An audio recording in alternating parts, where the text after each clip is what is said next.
Chris, do you remember talking about my car a couple episodes ago? Yeah. Did you get your car back? I literally hours ago got my car back. It was at the dealership for over 30 days. That is a lot. Now, I was very lucky. I had a loaner. If anyone knows anything about Genesis, the Genesis brand, I drive a GV70 electric. They gave me a GV60, which is also an electric car, but it's a little bit smaller. And I just been dying to get my car back. Did they fix whatever was wrong with your car? They did. They fixed what was wrong with my car, which was a recall and some electrical system stuff, like whatever, like days after they got it. But because whatever happened, like damaged or broke or drained or whatever, I don't know, the regular 12-volt battery, they had to order a new 12-volt battery. And apparently they're on such short supply right now that they waited like 30 days to get one in stock. Wow. That is a long time. I was so done. So anyway, they brought my car back today.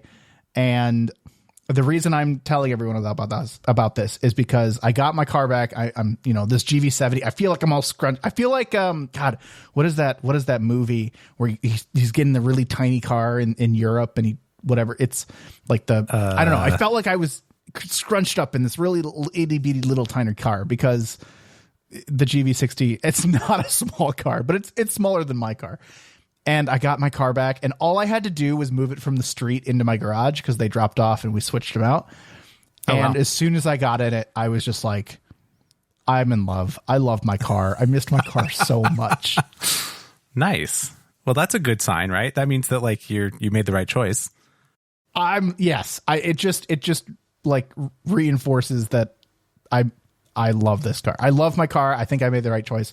There's on the show ATP that we both listen to, whenever they talk about cars and they say, do you like your car or whatever, they have this method in which they, figure out how much do you like your car or are you dreaming of something else? And I don't know exactly how they phrase it, but basically they say, if your car got totaled and you got all the money back, what car would you go get today? And my answer is the car I have. So I think that I don't know that I've been able to say that in a very long time. Nice. Yeah. My answer to that question would not be the same car I have today. Not that I don't like my car, but I still have my Nissan Leaf that we talked about forever ago. And it's been great. I mean, it's still running, still running great. But I think if I was going to do something new today, I would look into something that was in the like crossover SUV size, not so much in the hatchback type of thing. That's probably what I would go for, like an Ioniq 5 or like a Kia EV6 or maybe a Kia Niro even, something like that. You should honestly look at the GV60. I don't know if you'll get it. I don't know if it's the kind of car that you want, but you're describing like the Ioniq 5 and the GV60 are very similar cars. Yeah, I mean, they're both based on the eGMP platform. Like, they're practically the same, like, powertrain. Yep. Yeah. So it wasn't a bad car. I liked it a lot, actually. I don't want to say anything bad about the GV60. It just wasn't my car. Welcome to Pride and Accomplishment. My name is Jason. And I'm Chris. This is episode 146. Chris, did you end up buying Civ 7? No, and as we record, it's technically out for like pre-play or whatever, when you pre-order and get you didn't buy like early. The $180 version to get pre-release access. You believe it or not, I did not. And that's partly because I didn't have time to jump into it right now, and also partly because I don't have anybody to play it with. Like, I couldn't convince other people to spend $150 on Civ, which is fair because I don't even want to spend $150 on Civ. So that just seems like not a prudent choice at this point.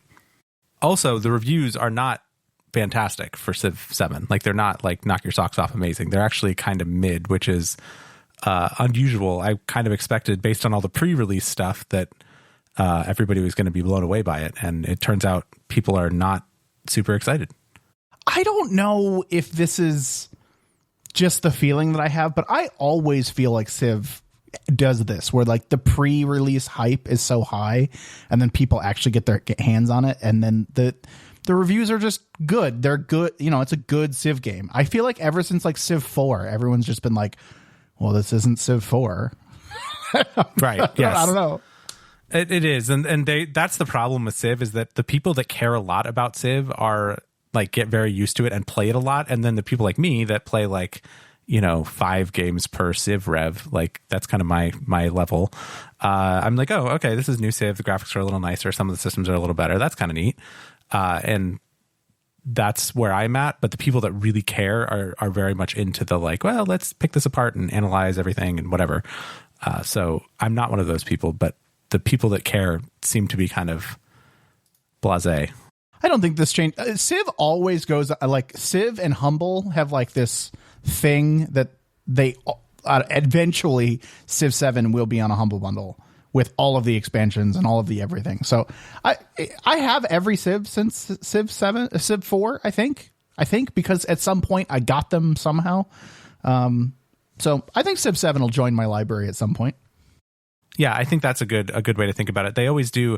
It doesn't come to Humble Choice, but they always do like a Sid Meier collection or something like that, where you can pay, I don't know, $40 and get the latest Civ game kind of thing. Speaking of Humble, yes, you sent me a little link a few days ago. I did, and I sent you the link before the email came, because they sent an email after I sent you this link. So how did you find out about the Destiny 2 Humble Bundle? I'm pretty sure I found out about the Destiny 2 Humble Bundle by going to the Humble Choice page for February, and it was one of their like, also try these or something, and there was the Destiny Humble Bundle. It's extremely tempting because from a value like standpoint, what you get on Humble is much cheaper than what you can just buy it for on Steam. Absolutely. Yeah. What is it? $30 for the latest expansion plus its season pass? Yes. And on Steam, I think it's $30. Well, no. Yes. It's $30 on Humble for the latest expansion plus the season content and all of the previous expansions. So okay, like we missed Lightfall, right? So, that's true. I mean, we don't really care too much, but like it's all of them.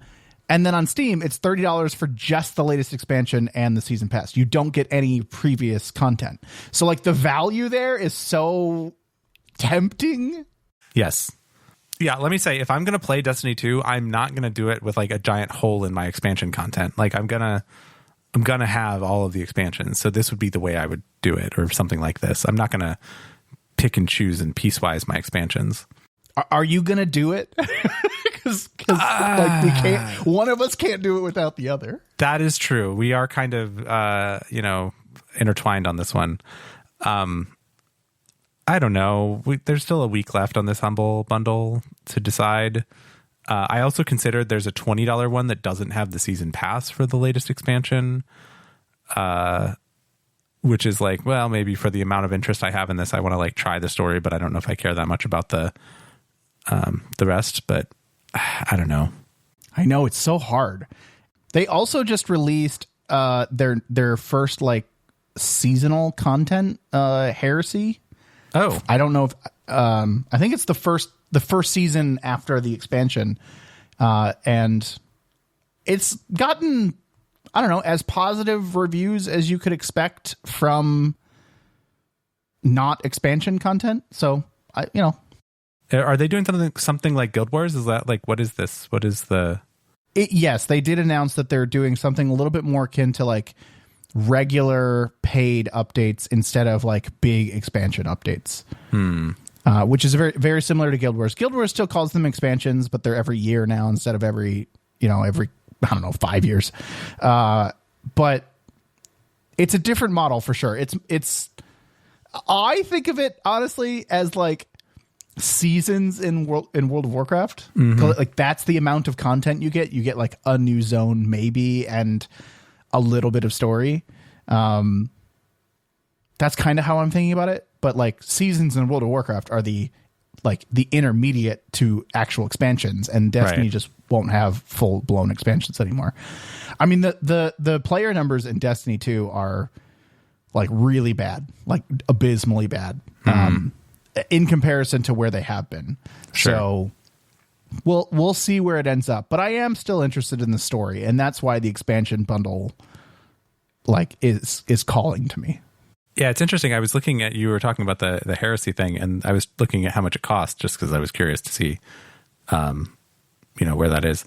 And they're not really selling like the expansion itself. It's like you buy it using the silver, like the premium currency in the in-game store.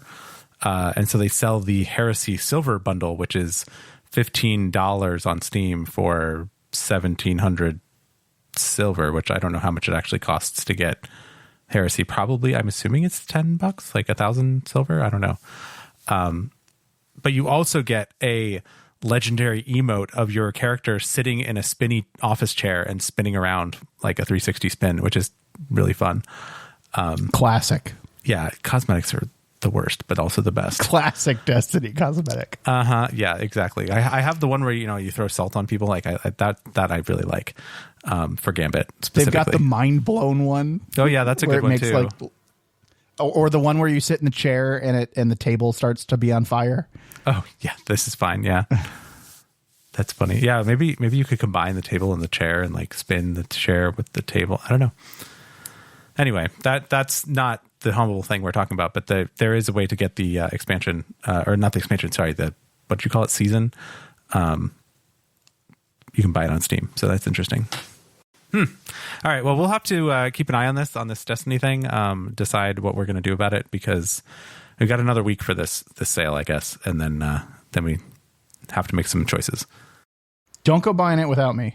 Oh, I will absolutely confirm before I buy it. Okay. Does it play on the Steam Deck? I think it does. I don't know. Pretty sure it might. If it does, I want to tell a story about how the 2-hour rule bit me on this next game. Okay. So my girlfriend and I wanted to play a game, and I am trying to get her into survival crafting games. She's never really displayed any interest in them, but then she actually had a pretty good time playing Factorio. That's barely a survival crafting game. I know, yes, but Factorio can get out of hand really fast. So we were looking at some other ones. We were looking at Valheim. We were looking at Astroneer. We were looking at Enshrouded a little bit. But we actually settled on Raft because, and I quote, it's cutesy. Okay. Which apparently it's cutesy in a different way than Astroneer is, and that matters. But whatever. It doesn't matter. Like, whatever. She chose Raft. Okay. A week ago, Raft was on sale for $14. I knew we were going to play Raft. But we weren't going to play it last weekend. So I didn't buy it. And this weekend, it's no longer on sale. It is now back up to its normal price of $20. And we're like, we're going to play it tonight. So lost $7 or so in that wait. But, in the end, we've always said it may cost you more money on individual games, but overall it should save you money. But this is just one of those cases where I can point out specifically that I knew I was going to play, but I followed the rule to the letter, and I don't regret it, but it's such a short period of time that like I should have just bought it, but I don't know. I think if you were that confident, then I would have allowed a variance to the rule. The thing is, if I would have bought it, then we wouldn't have played it. That's how it works. Yeah. That's how it works. Oh. But in any case, we got Raft, and we played for, 5-6 hours last night, actually. And it's a survival crafting game. It's got different mechanics. It's got some cool ocean collection mechanic stuff. We did end up switching it to peaceful mode so that none of the things would attack us, because we were just kind of annoyed by that. But the one thing I will say I liked it. I liked the elements, the crafting, the progression, all of that. The two things that strike me about Raft, one is survival crafting games, and this is true of Factorio, this is true of a lot of things, are supposed to progress from like impossible to gather a certain resource to difficult to gather a certain resource to, you have so much of it that it doesn't matter anymore, right? It's supposed to progress, and that's how you progress from one level of technology to another. And I don't feel like Raft does that in a really good way for certain resources. And maybe I haven't gotten far enough, or maybe but like, it feels like I'm at the end of the tech tree. We're not quite there, but I see the end of the tech tree, and I'm still struggling to get some of the basic resources, like some of the resources you use from the very beginning. And that just, it doesn't feel right. Like, I'm like, this is a basic resource. Like, we should have no problem getting this. And we're always limited on this. It's plastic. I'm always limited on plastic because you can only gather plastic from the ocean. You can't do it from islands and whatnot. And that just kind of rubs me the wrong way. It just doesn't feel right in a survival crafting game progression sort of way. Is it that way to like force you to go back out onto the ocean kind of thing? Like, is it a mechanic, like a conscious choice, you think? Probably, but like you can only gather so much from the islands you land on. It's not like you're farming or setting up base on the island. You're gathering things from the island, bringing them back to your raft, and then setting off again. But like, even in those cases, if you stop at every island you see to go and gather stuff, you won't be on the water long enough to get enough plastic. Oh, I see. So I don't know. It just seems like one of those things. And plastic is the very first thing you start collecting. You start collecting wood planks and plastic. So it just, I don't know. It just didn't feel right. The second thing about Raft is we played for roughly 6 hours, I think. I'd have to look at my Steam logs, but that sounds about right. And we were at the end of the tech tree. That stood out to me, yeah, when you were just talking about that. That's weird. We're not there yet. There's probably, I don't know, maybe another 2 to 3 hours. But like, I can see the end of the road. And that feels really short for a survival crafting game. I know people who have played like a lot of Raft with friends and like are really into it, and they seem to like it and don't seem to have like be finishing it quickly. So like, How Long to Beat says it takes 33 and a half hours to beat Raft. Like, I don't know what they mean by beat, but. And maybe I'm missing something. I don't know. Maybe I'm missing something. I do know that there's a lot of mods for Raft.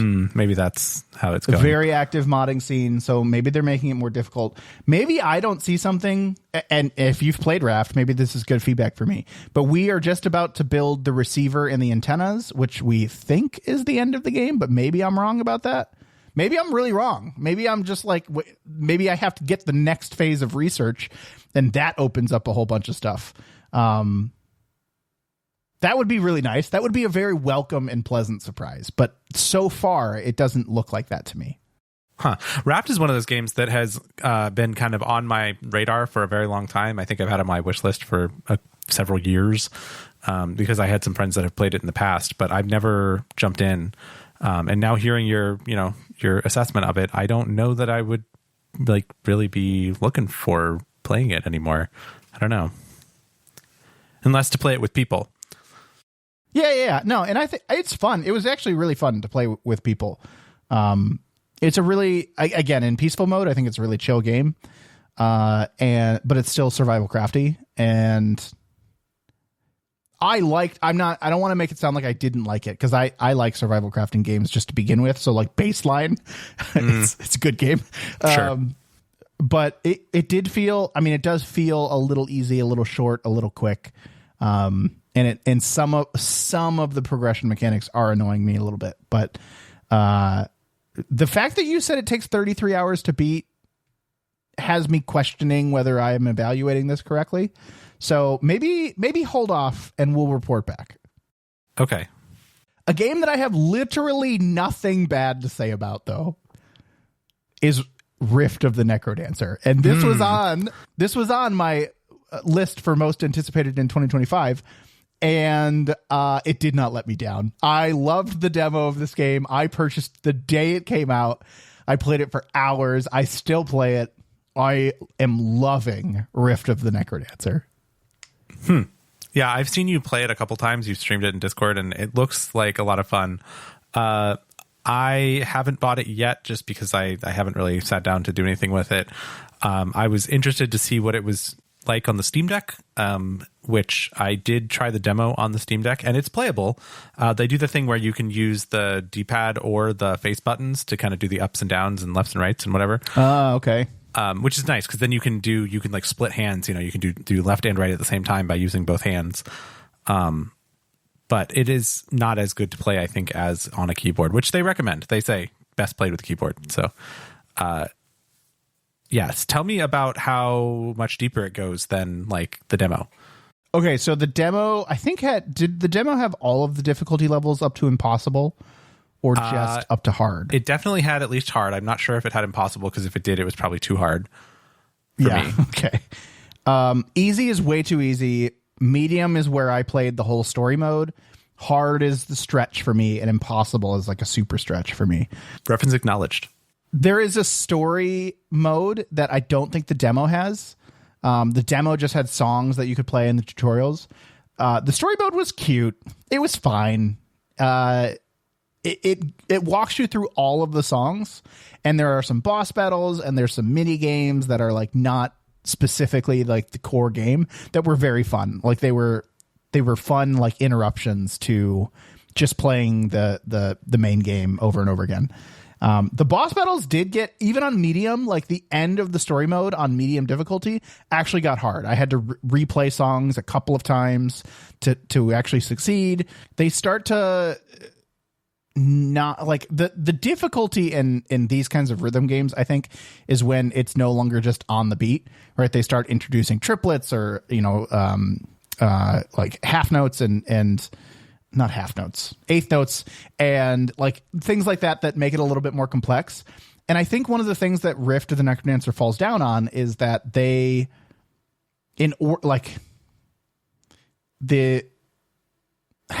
maybe not falls down on, but the way that they introduce those finer timings of enemies, right? In this case, enemies, is different types of enemies require different like timings themselves. So what I'm trying to say is the armadillo, like a blob is a blob, right? You hit it on the beat, you hit it when it comes up.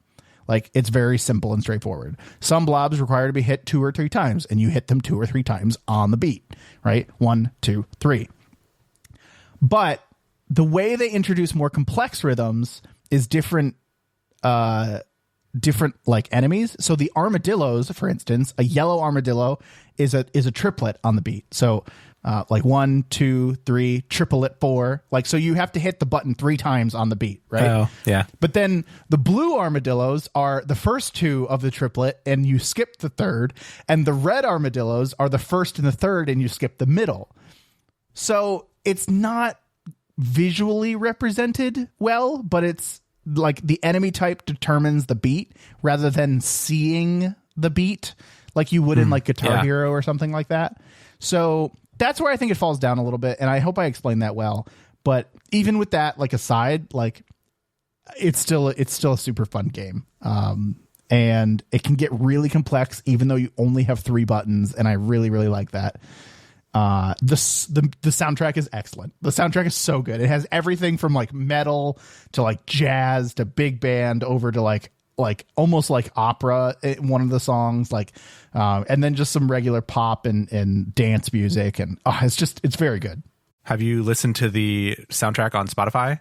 I have. The thing with, because it has such a variety of songs, I don't know that it's a great soundtrack to just listen to. Okay. You know, like, because you put it on and you're just like, there are like 18 different genres on this one soundtrack. Gotcha. So it's not like it's nice to pick and choose and be like, I like these 4 and I want to listen to them all the time. But I don't know that I can just listen to the soundtrack on repeat. Gotcha. Well, I'm intrigued by this. I want to play more of it. I kind of want to go back to and maybe master the demo a little bit more, and then probably buy it, or maybe hold off for a little bit and it'll come to some kind of bundle or some kind of deal or something.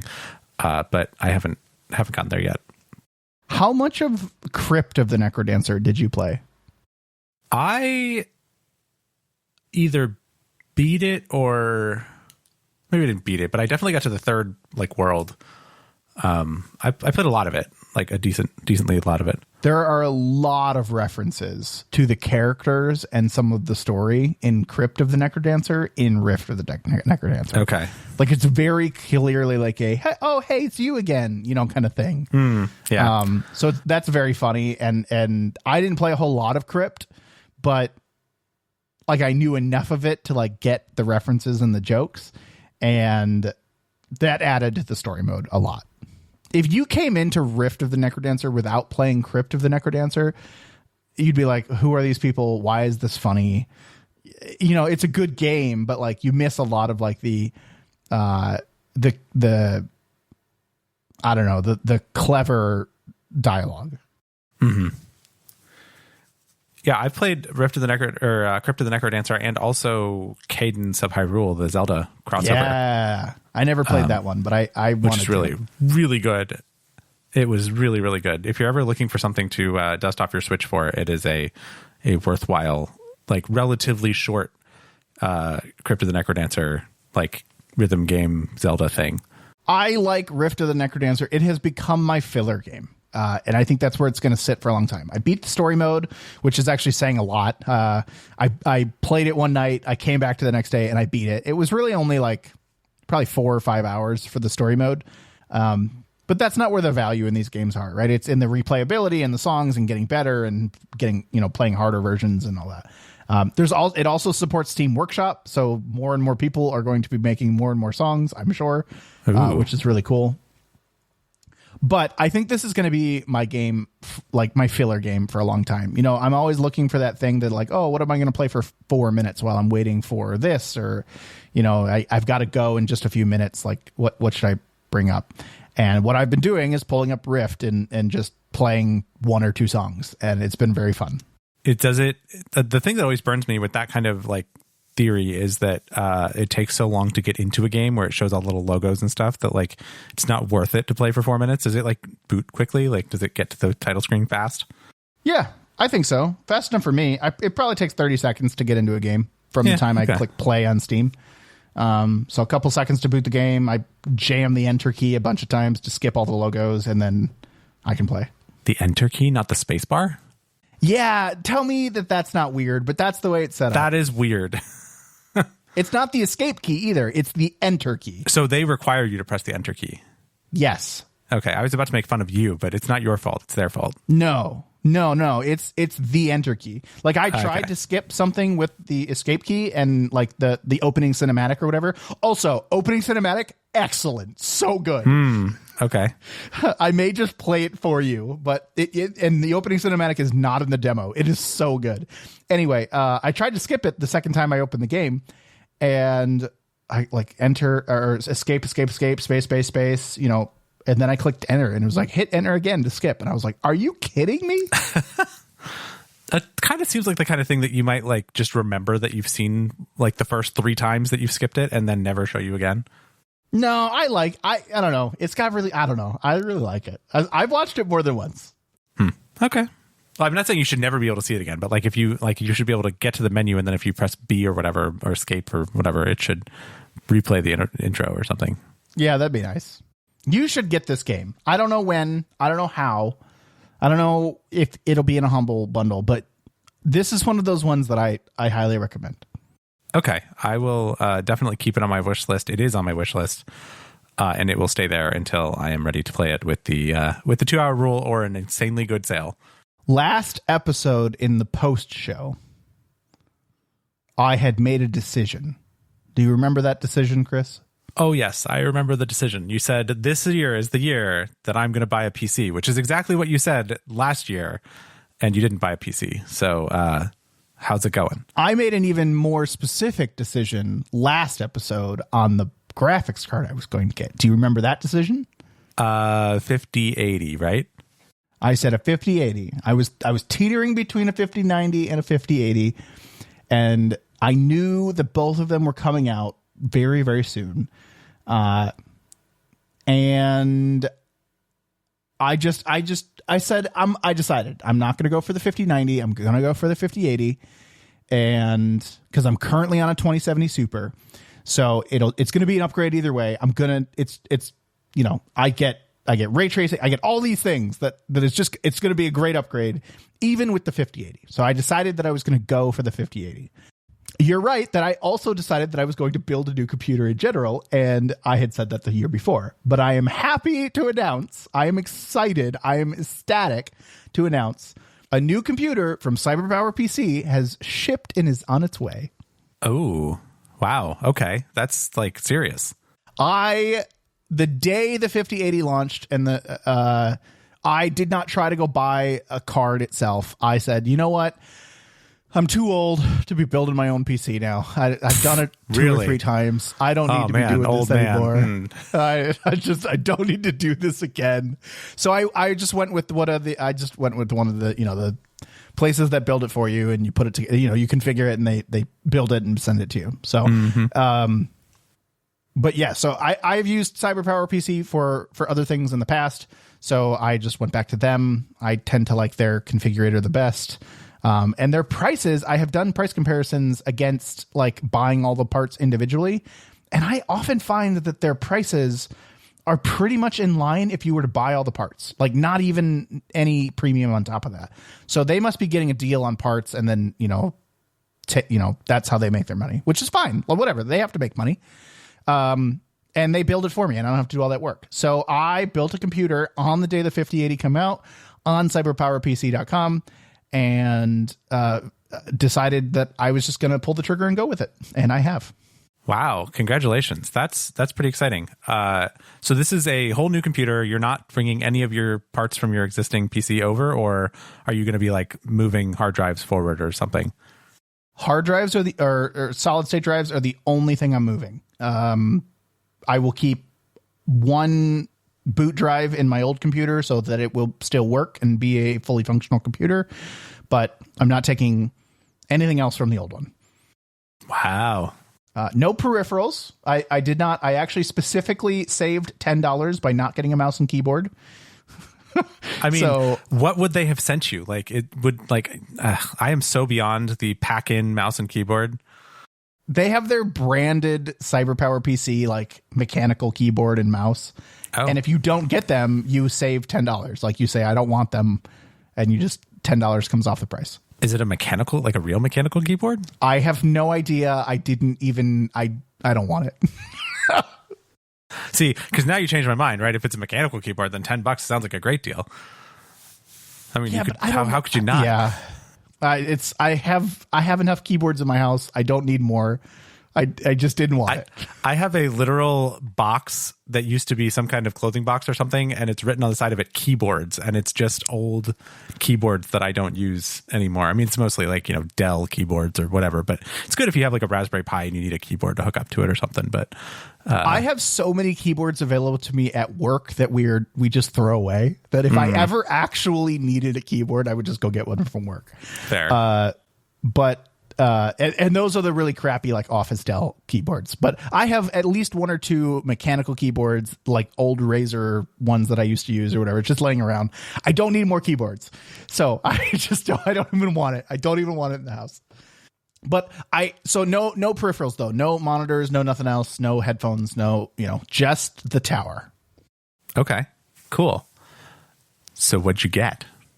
I don't think, as a like pre-note, I don't think I could have gone any bigger on any component other than the graphics card. Right, because you could have gotten a 5090 instead of a 5080.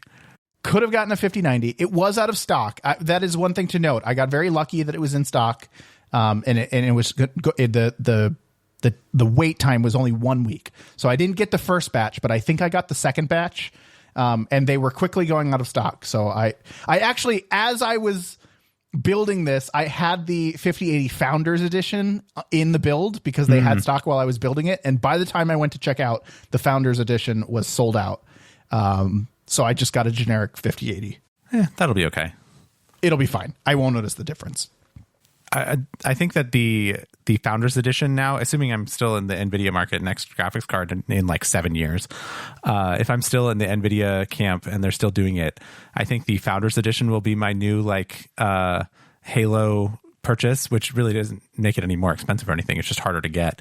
But like my shiny graphics card gimmick would, rather than going for the 8090 or whatever it is at the time, I would go for the 8080 and the Founders Edition of it as my quest next time.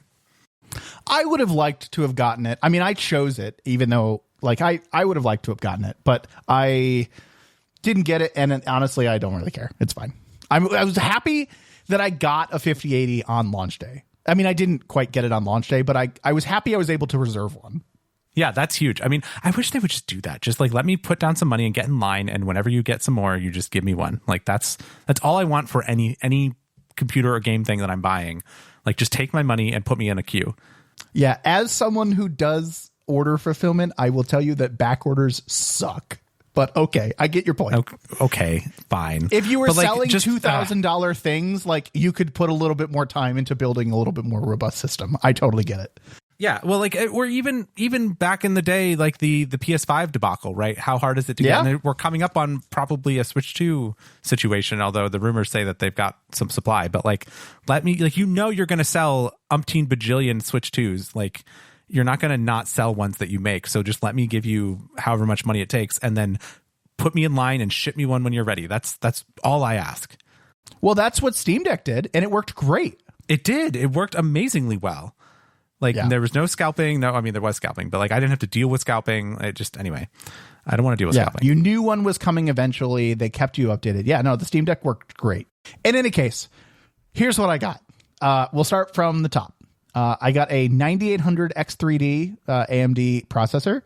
The only thing I could have thought about doing here, I did teeter back and forth between the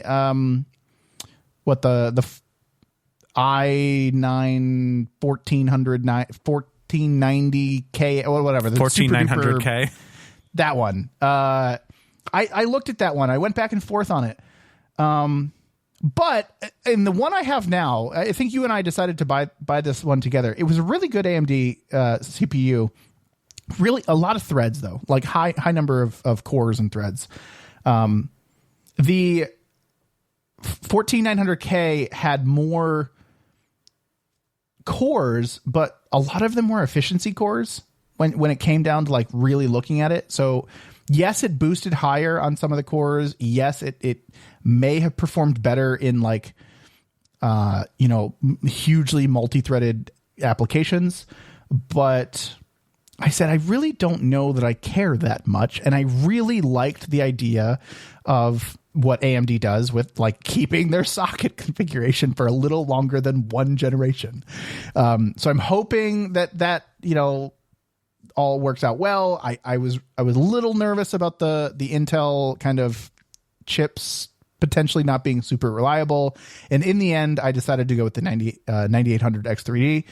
The only choice I could have made here is to wait for the 9950 X3D. They had the 9950X, but they did not have the 9950 X3D was not out yet.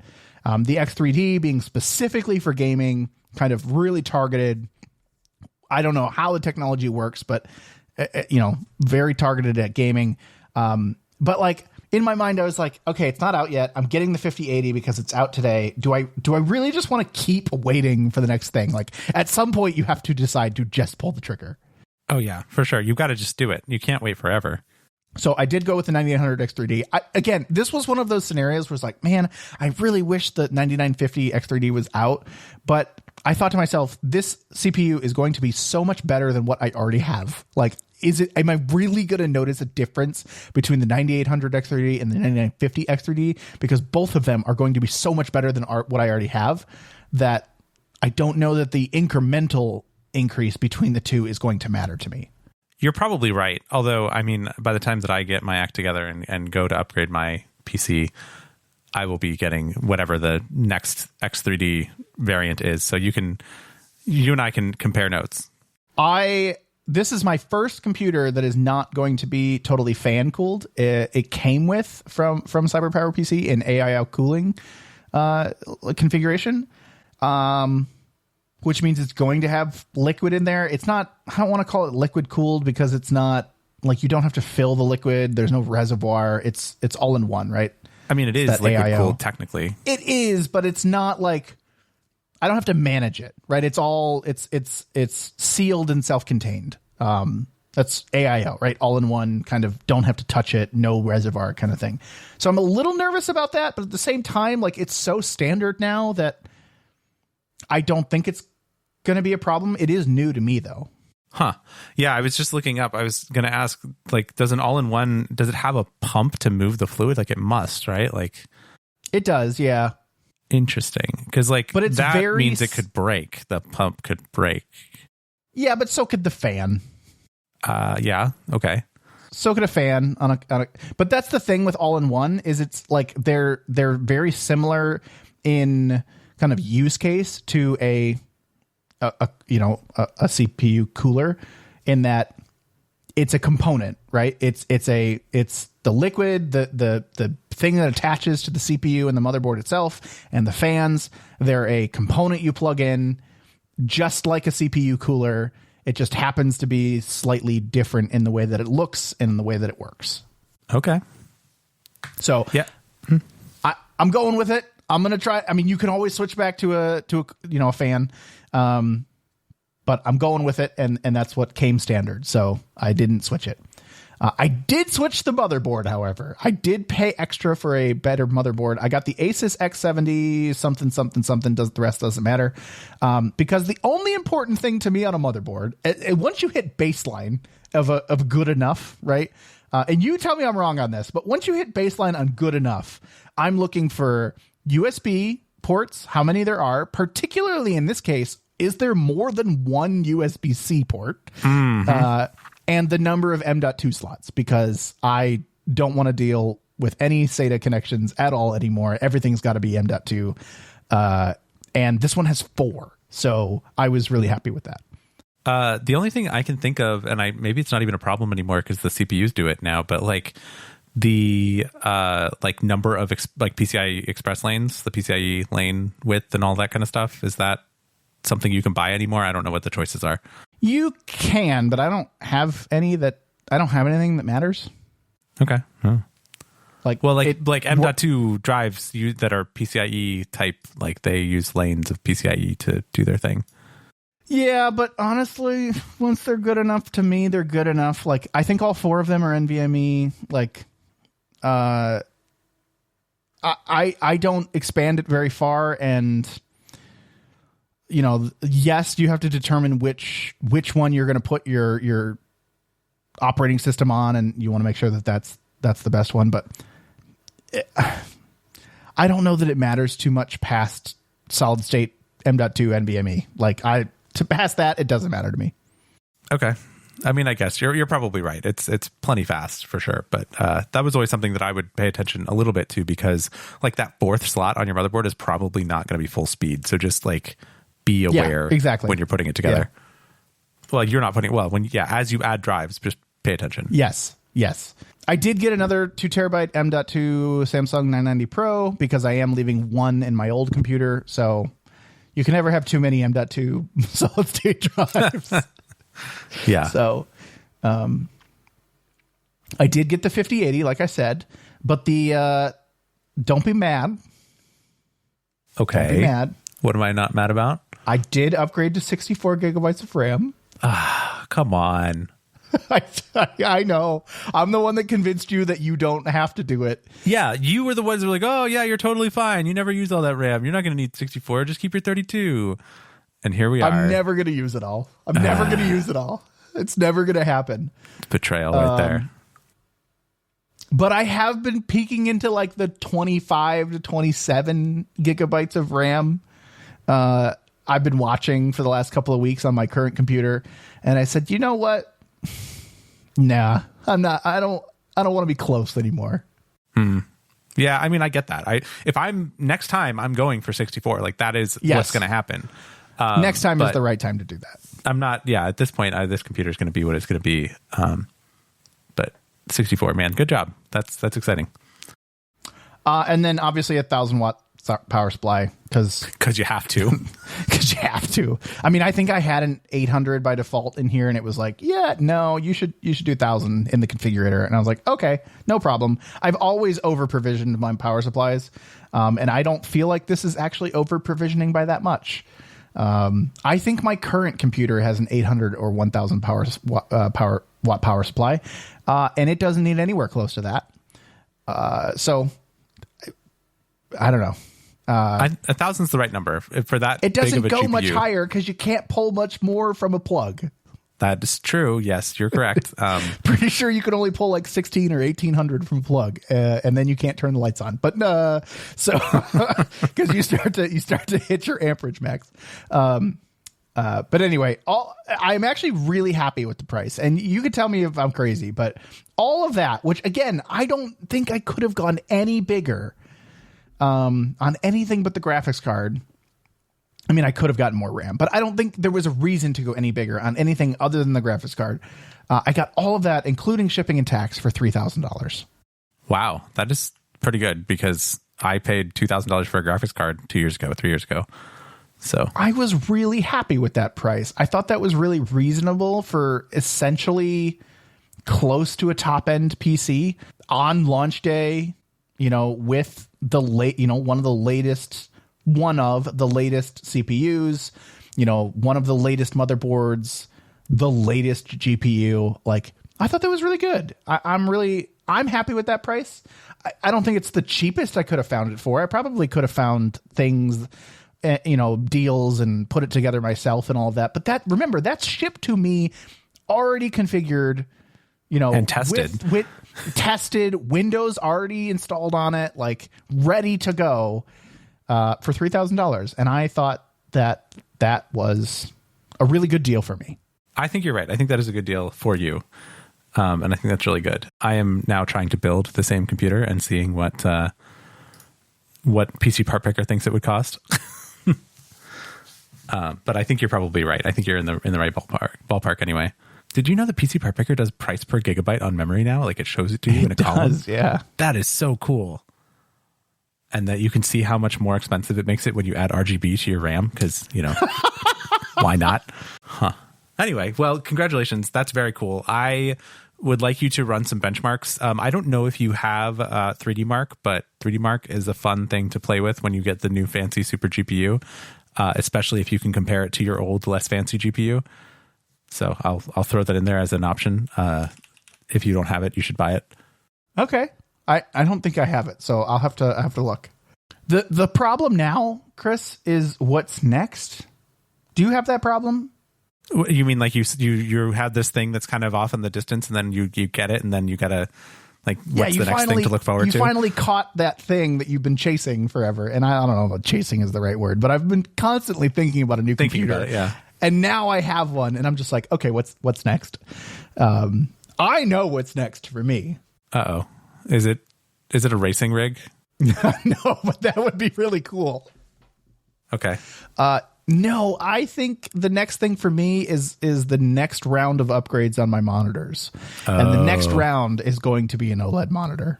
Do they make OLED monitors? Yes, they make OLED monitors specifically for gaming. Oh, okay. They are not cheap yet. And when I say not cheap, I mean you can't find them for less than like $600 a monitor. Okay. Wow, that's a little pricey.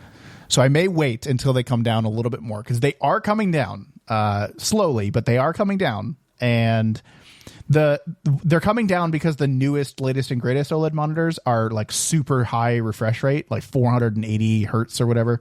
I don't need that. I'm good with 240. I'm honestly, I'm probably good with less than 240. But I was going to say, speaking of getting too old for this, yeah, I don't think I need even 240. But I don't think they go any lower. So I'm good with baseline. I don't need the super high refresh rate, but an OLED monitor sounds amazing. Yeah, that does sound amazing. Jason, this is going to end up being a very expensive episode for me. Now you got me looking at all the things. You don't need anything. We talked about this. I don't. You're right. I absolutely do not. But I am now I'm looking at all the things. If anything, Chris, if you buy anything in the next 2 months, it should be a Steam Deck OLED. Yeah, that's fair. No, if I buy anything in the next 2 months, it won't be in the next 2 months. It'll be a Switch 2 in the next 6 months, probably. Okay, well, I got to talk a lot that episode. I am very excited. I will continue to update everyone when this thing comes in. I'm expecting it soon. I just can't. A big box on the front porch. I can't wait. I'm so ready. I think they're going to make me sign for it. So I should hope so. I'm going to have to stay home from work that day. But I'm very excited to bring that thing. I'm not going to be able to focus the rest of the day when it comes. Oh, no, not at all. I will let you know, Chris, when it gets here. And I'm sure we'll talk about it again next time. Yeah, I guess that's the advantage of getting it in pieces is that it's not like ready to go and plug in and turn on like right away. There's some like setup time you have to put into it before you're ready to use it. So maybe it's less tempting. But man, if you've got it just like sitting in the box and you can just like pop it out and turn it on, like that is tempting. Yes. Yeah. Yeah. Like how can you not just do it right away? Right. You should just take the day off. Okay. Just call in sick, just be like, oh yeah, I'm feeling under the weather. My computer needs help. My computer is very sick. My computer needs help. I need some FMLA for my family. I need to spend some time for my computer. With my computer. Good. I'm sure that'll go over great. Okay, well, if you have comments about what I got, I don't want to hear them. But I do want to hear about Don't tell Raft. Jason he's wrong. Don't tell me I'm wrong. Or if you think it's a great deal, you can tell me that. But I do want to hear about Raft and Rift of the Necrodancer. If anyone else is playing it, do you love it as much as I do? So we'll give you updates on the computer, and I will be playing Rift of the Necrodancer on my new computer here soon. So glad you're getting that GPU upgrade to play Rift of the Necrodancer. Yeah, right. Is that classic 2D rhythm game that you're going to play on your fancy new graphics card? No, but I'll finally be able to turn up the graphics on Warframe. So that's the win there. That's fair. If you want to get in contact with us, you can join our Discord by going to discord.pnapodcast.com. If you want to find any of our older episodes, read our show notes, you can visit our website at pnapodcast.com. That's P, the letter N, the letter A, podcast.com. If you're enjoying the show, we would love if you could share it with some others that might enjoy it as well. Thanks for listening, everyone. We'll talk to you next time. We spent all this time talking about your new computer that you're getting all in one shiny, nice box. But I have been slowly endeavoring on my home server rack project in many small boxes coming from various places and putting them all together one by one, piece by piece. How far along are you? Like, do you have an operating home server at this point? Where are you at? Well, I think I mentioned it, but I started out with a Mac Mini and still have the Mac Mini. The new M4 Mac Mini with 16 gig of RAM, and I did the total base model, 256 gigs of storage, because I ended up attaching a hard drive enclosure, like a 4-bay. It's actually a hardware RAID, but I'm using it right now just as a hardware, like hard drive enclosure, connected with USB 3, I think it is. I was trying to get a Thunderbolt 1 and it just didn't happen. But anyway, there's basically a big hard drive connected to the Mac Mini. And I've had that running for, I want to say like a month now. And then just today, like hours before we started recording, or minutes even before we started recording, I hung the server rack that I got on the wall in my laundry room next to where the cable comes into the house, where the cable modem will eventually live. Is this...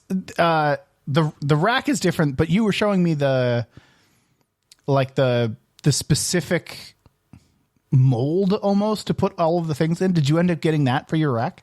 No, I was looking at, and still am looking at, you can buy, somebody makes these like 3D printed, and actually if you have a 3D printer, you can 3D print your own, like rack mount faceplates for all the little things, like a Raspberry Pi, or like if you have like a Lutron Caseta home hub, or if you have the like Philips Hue home hub thing, bridge, whatever, or if you have whatever, they make, basically people make 3D printable faceplates that you can stick these into like a standard server rack so that they kind of stay put.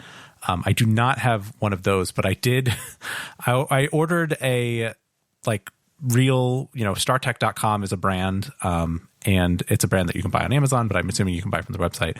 They are the ones who, like at work, you see people having stuff in racks. I ended up buying the shelf from them.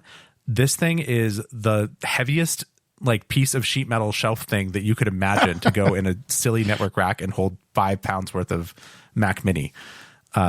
So anyway, I got this shelf, but it's got like vent holes in it. And so I took all my little smart home hubs and I used little Velcro cable tie things and I Velcroed them to the underside of the shelf. So now the top of the shelf will have the Mac Mini and the hard drive thing on it, and like the cable modem and stuff.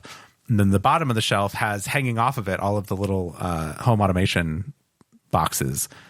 So it's kind of cool. Like it gets the job done, and I didn't have to pay $150 from some guy in Germany to make me a plastic thing to put in my rack. Yeah, no, that's cool too. That's I like that. I mean, you're saving a lot of space by tying them to the bottom. Yes, and I didn't need to buy another tank of a shelf. I bought 2 shelves, one for the switch, network switch, and one for the like Mac Mini. And I would have had to get a whole nother shelf to put these things on if I didn't attach them to the underside. So I'm glad that I was able to do that. So are you out of space? Like, did you buy a good sized rack or do you have more expandability? It's an 8-unit rack. So I want to say probably 4 units used and probably 4 to go. I did not get a rack mountable switch because that added like $200 to the price of the one I was going to get. And I wasn't sure, how serious I was going to get about all this stuff and whatever. So I went with a non-rack mountable switch. So I'm just putting it on a shelf again. And I have several more units of space, but that gives me expandability for potentially like adding a rack mountable NAS at some point in the future or getting a rack mountable switch. Ubiquiti, which is where I've got all the switches and stuff from, actually sells a rack mountable cable modem, which is kind of cool. So like I have my own modem that I bought, and like I just have the Spectrum or whatever, the internet people. I just called them up and said like, I bought my own modem. I'm not paying you $5 a month for a modem. Yeah. And the one I bought is as good or better than the one you would give me. So they, after some back and forth, this was like years and years ago. I set up my own modem and I've had it ever since. And then but then Ubiquiti actually makes a replacement, like it's a modem, and you can actually, I think you can use it to backstop with a cell connection if you want to.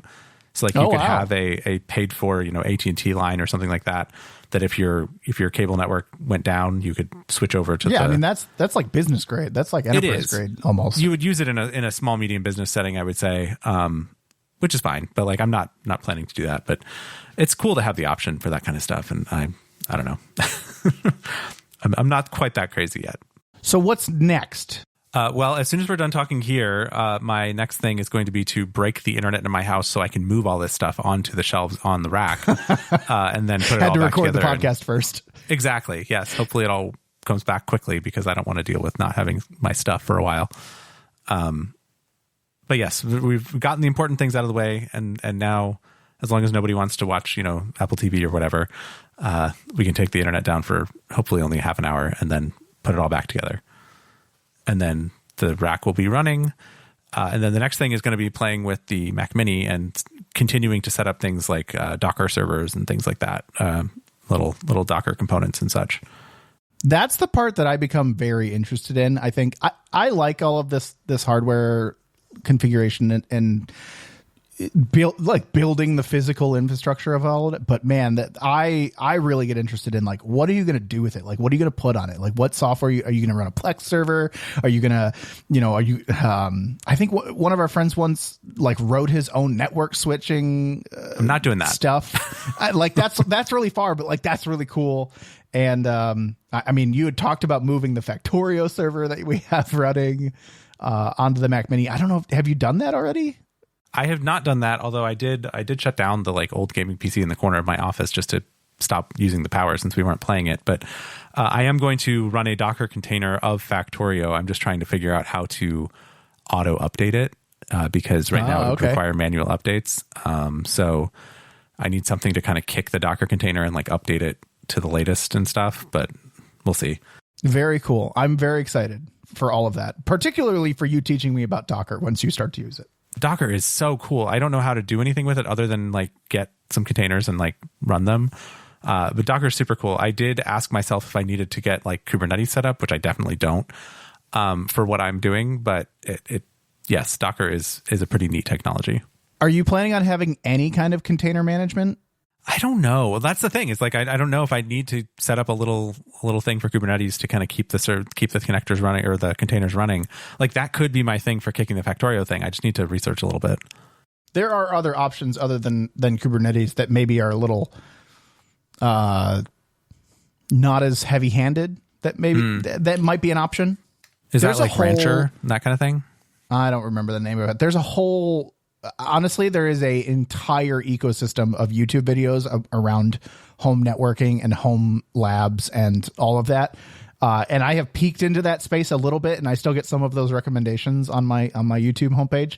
But there's an entire community around it. There's an entire subreddit about it, which I'm sure you're aware of. But even on YouTube, there's like entire creators that they just evaluate software and talk about what you can do with your home lab and talk about new stuff. And I live vicariously through them because I honestly just don't have the bandwidth to take on a project like that.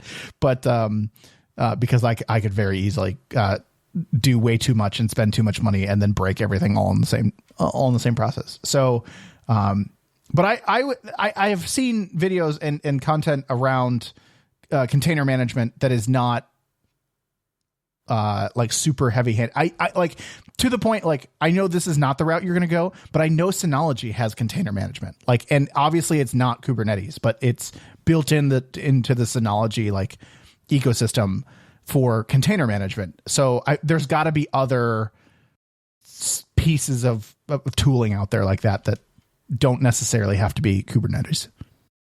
Right. Yeah, absolutely. I got to look into that and see. Right now I'm running Colima to run Docker on my Mac because Colima is like a little VM thing that lets Docker run. And it's like Docker command line because Docker desktop had some bug with it. It was a whole thing. So I am down that rabbit hole.